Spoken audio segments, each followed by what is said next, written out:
Good evening. This is the Elliott Wave update for the NASDAQ 100 and the S&P 500 for Monday, February the 12th, 2024. I'm going to keep these on the short side today because there is not actually a lot to be adding. Both the NASDAQ and the S&P continued to follow through to the upside. As I began to talk about on Saturday when I was discussing the more shorter term view here, that I didn't think or I didn't know for certain that the small minuet wave 3 would be complete at that Friday's high, and that the pullback thus far was just way, way, way too thin and small to really amount to much. And as it turned out, that was the case. It was a very small little four, and then we rallied back up. We made a new high. We ran above 18,100, not substantially, but enough. We got up to 121.50 before somebody seemed to have pulled the plug, and the market began to sell off. I guess it was about 1 o'clock Eastern. Yeah, 1 o'clock Eastern, the markets began to sell off and just continued right on through to the close. And then even in the additional 1 hour that they give us at the end of the day, or give money managers at the end of the day. So what I believe we're now in is, again, just a minuet wave 4.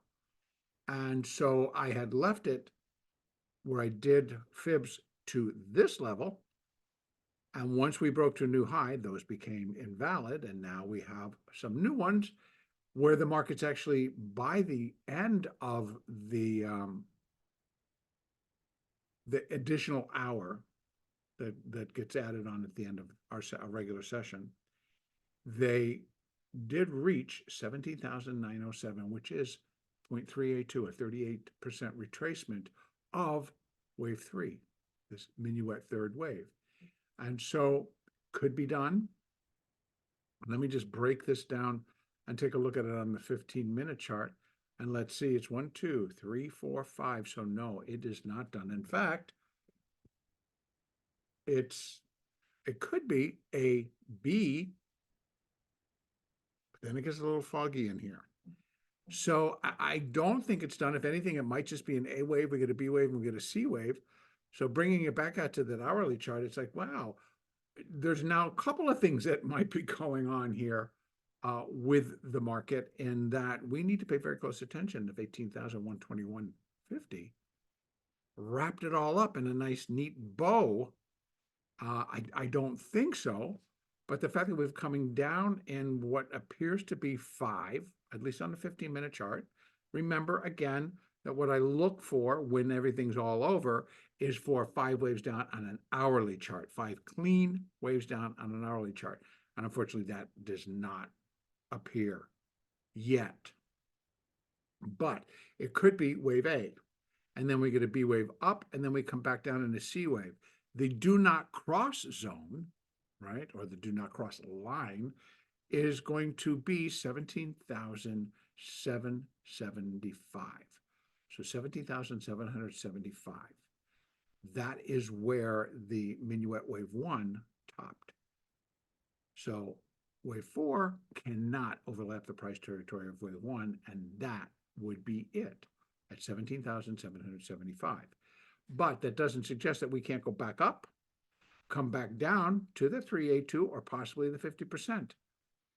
It's been quite the ride, so it makes sense to kind of have a little bit longer or prolonged sideways type of consolidation. The initial selling today was pretty intense, but you know, if you took a look, the Russell ended to remained higher and finished up really strong today.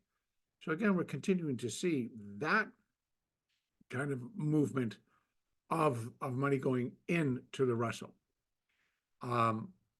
Here in the NASDAQ, I'm going to leave it as the market is in the small minuet fourth wave.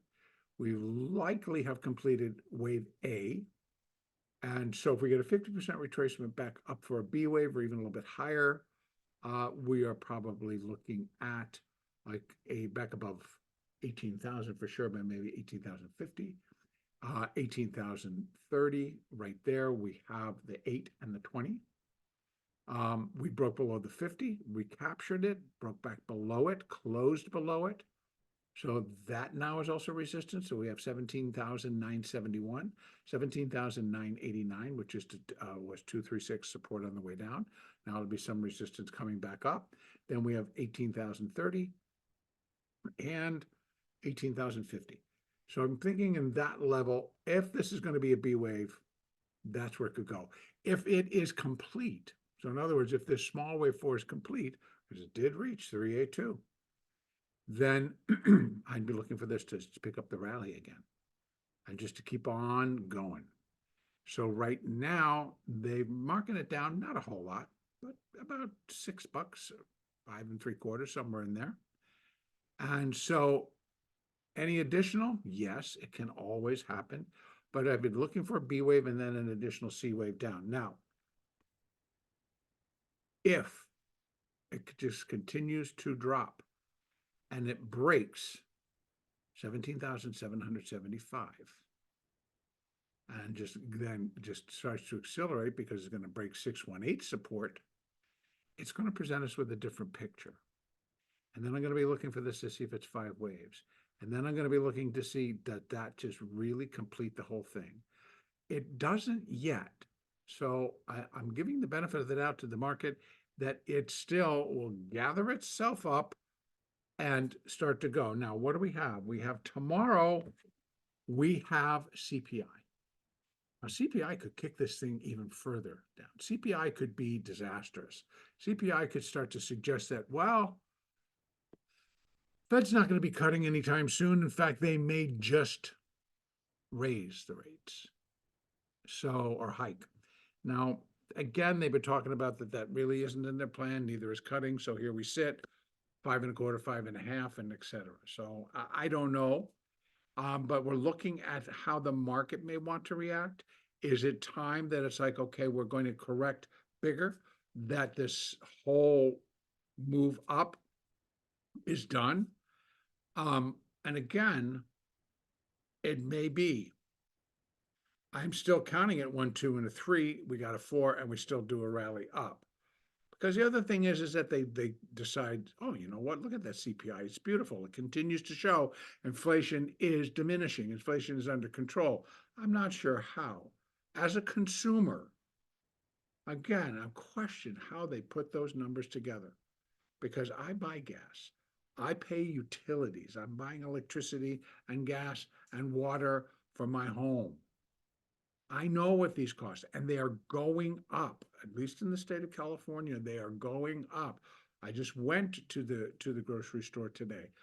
So yes, you go and you start paying, and you're like, the price of this has gone up, the price of that has gone up. That's inflation. So when the numbers keep coming out, remember CPI is going to be reported X energy and food. So it's like, wow, the two things that really do fluctuate and move quite a bit. So everything comes with a grain of salt. Back to the NASDAQ.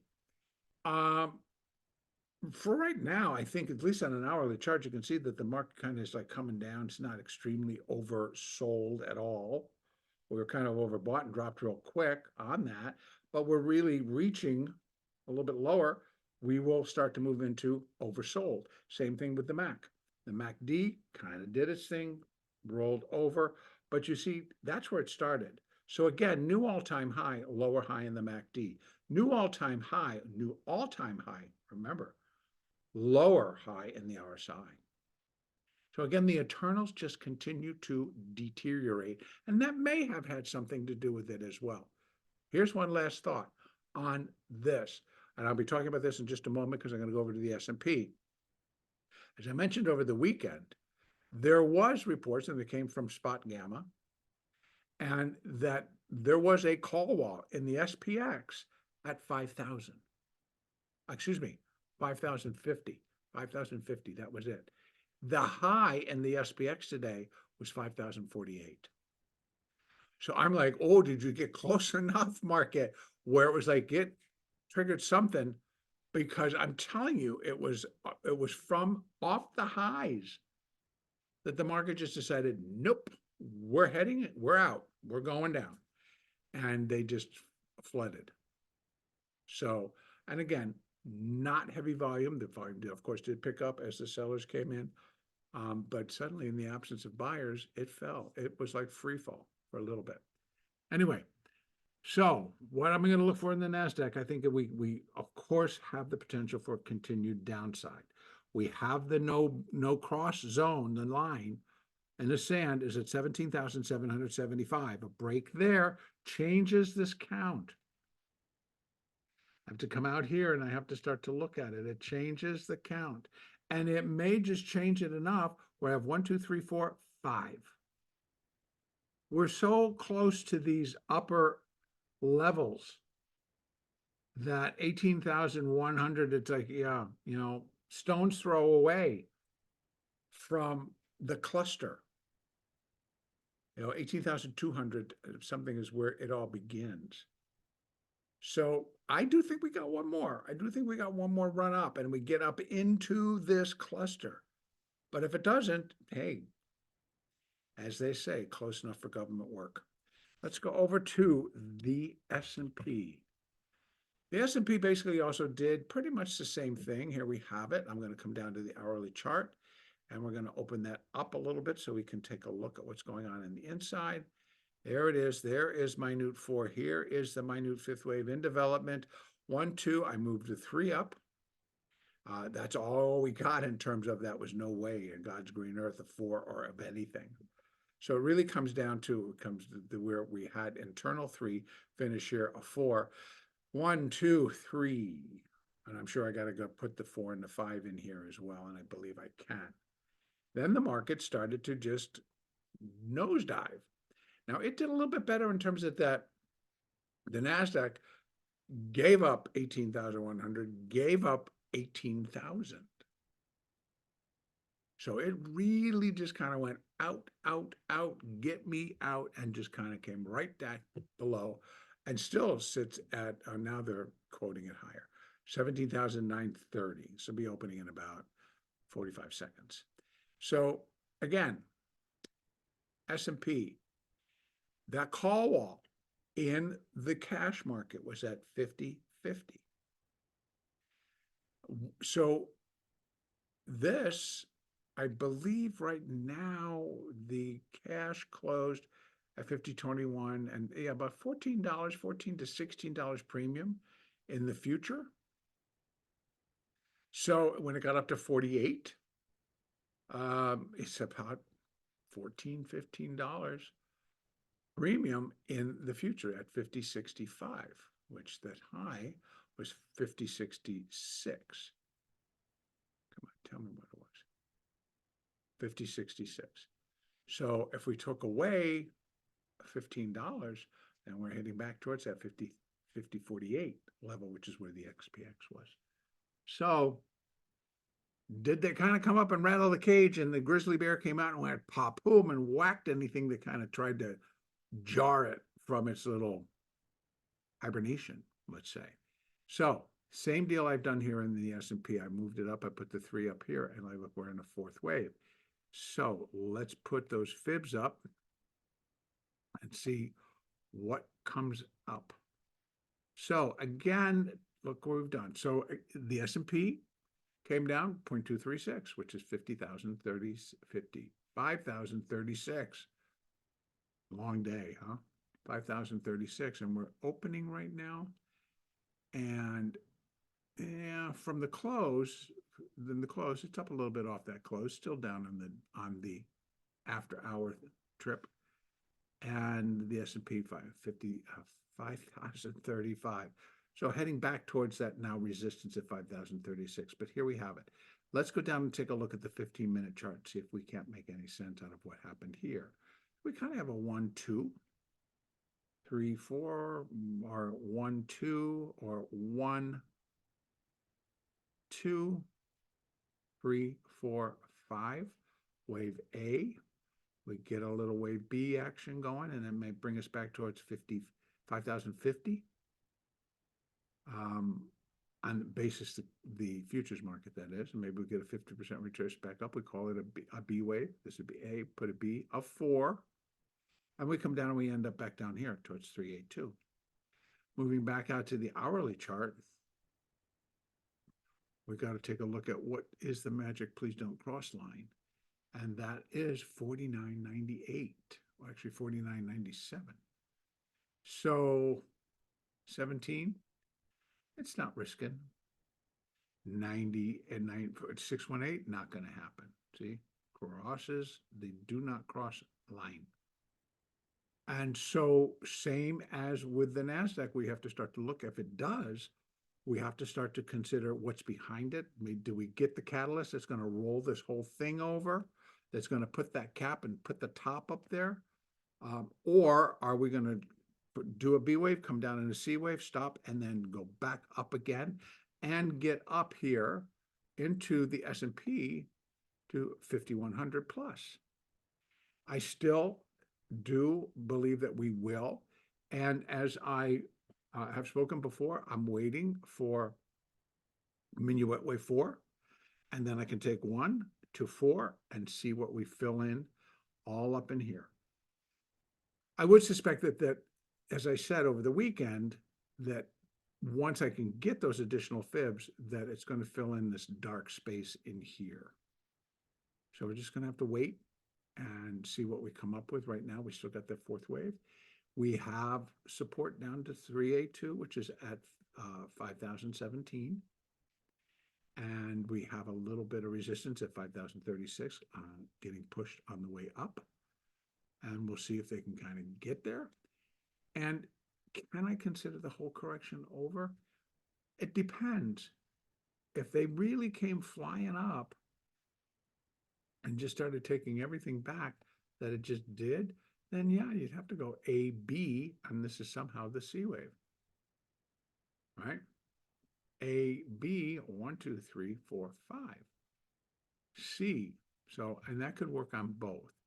So we may have already put in that little 4th wave, and we just start picking it up again. And we start working our way higher.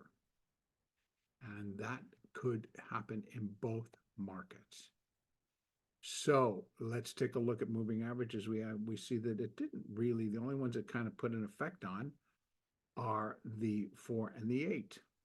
Right there. That's not the 4 and the 8. The 20 and the 8. The 50 is still angling higher. The 100 and the 200 are angling higher, and they're still pushing higher. So no big deal there. Now, here, we did manage. They pushed to a new high, a new all-time high in the future. And the RSI on the hourly chart did also acknowledged it. Not by a whole lot, but it acknowledged it over this high, and this high. So that's good. And then it tumbles. And it just like went too much and it passed out. In the MACD, it did not. So that's the high. And that was back in on February 7th. And then we had a subsequent additional high right there on February the 9th. And that's where it was. And then so today, which is again a new high, is a lower high in the MACD.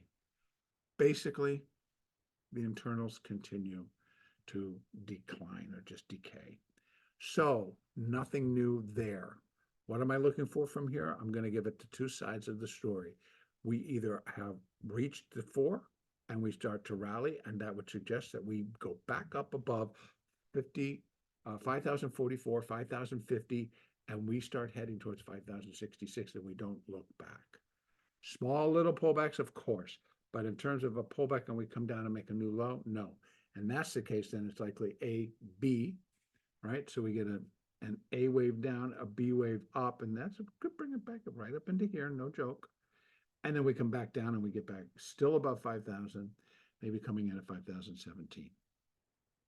Put a 4 on it, and then we run up and we get ourselves up there, and I'll be able to draw the additional fib resistance levels as wave 5 relates to wave 1 on the minuet level. And that's where it ends for me today. I'm going to go quickly and tell you what's coming tomorrow morning. So what we have, and the only thing coming tomorrow morning, all the focus will be on the consumer price index. The CPI, 8:30 a.m. Eastern CPI comes out. And right now, I mean, the forecast is a 2%, a 0.2, 0.2% increase, again, a little bit less than last month. The core, same as last month. Year over year, lower. And the core CPI year over year, lower. So how they want to interpret that, I'll wait to see what the algorithms want to do with it tomorrow. And that will be it for me today. Our next update will be on Tuesday, February the 13th.